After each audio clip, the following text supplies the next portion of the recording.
Here are stories making news right now. I'm Rob Johnson. Police say the gun used in the Dixon High School shooting was purchased by the suspect's mother. CBS 2's Mai Martinez has the story.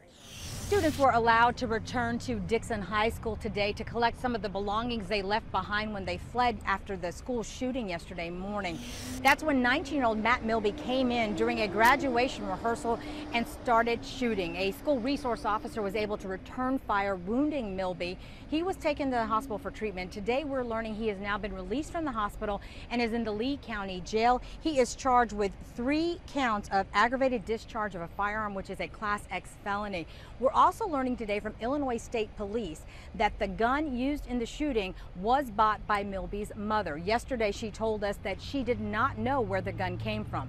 Meantime, the students are inside the school today rehearsing for Sunday's graduation. This is a makeup rehearsal because of what happened yesterday. Many of the students talked to us before they went in. Many of them said they're not scared to be back at the school, but there were some who said they were shaken up. They were haunted by the sounds and what they saw and heard yesterday. Some of them said they had nightmares last night. But overall, most of the students say that they are grateful that today they are planning for Sunday's graduation instead of planning funerals. Meantime, state lawmakers are considering a bill that would increase penalties for carjackers. CBS 2's Jim Williams spoke with a victim and has the story.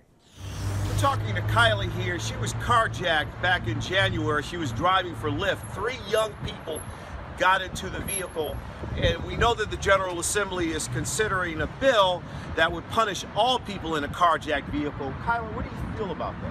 I have mixed feelings because there have been a lot of carjackings in Illinois, Chicago specifically, and I have not heard of one being with just one person. It's been at least 2 or more people. So they're traveling together, they're trying to disarm people and get their vehicles. So for the most part, they know what's going on.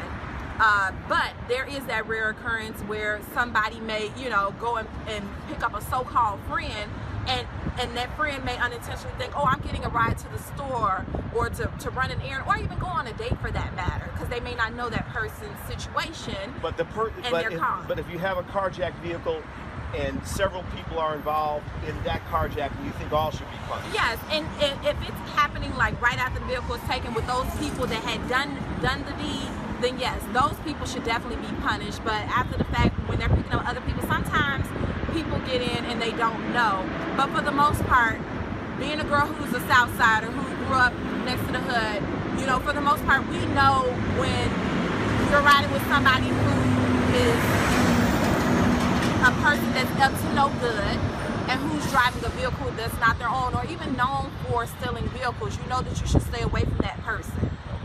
Kyla, thanks for sharing your story. And finally, meteorologist Kay Kleist has your forecast. So we have scattered clouds around today and definitely a lake breeze. We have winds out of the northeast. It's only in the lower 50s downtown and right at the lakefront. Otherwise, it's 80 in Kankakee, 82 in Rensselaer and Ottawa. So you move away from the lake, that's where it's mild. Wind speeds are at 16 miles per hour at both airports.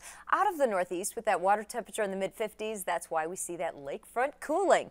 Well, the satellite picture is quiet as far as radar goes, but with cloud cover, we are seeing just scattered clouds about. There's more significant clouds over the southeast and into the mid-Atlantic states with moisture associated with it. This whole system is reaching northward. So I think during the afternoon on Friday, we could see a stray shower out of this, but not tonight. Tonight will be partly cloudy. We'll hold that temperature in the middle 50s and keep that northeasterly wind going at about 10 to 15 miles per hour. So here's your Friday. We start out with sunny skies, sunrise 5:28, moving to the low 70s at lunchtime with building clouds, and then in the afternoon and evening, about a 20% chance of a shower associated with that system in the southeast.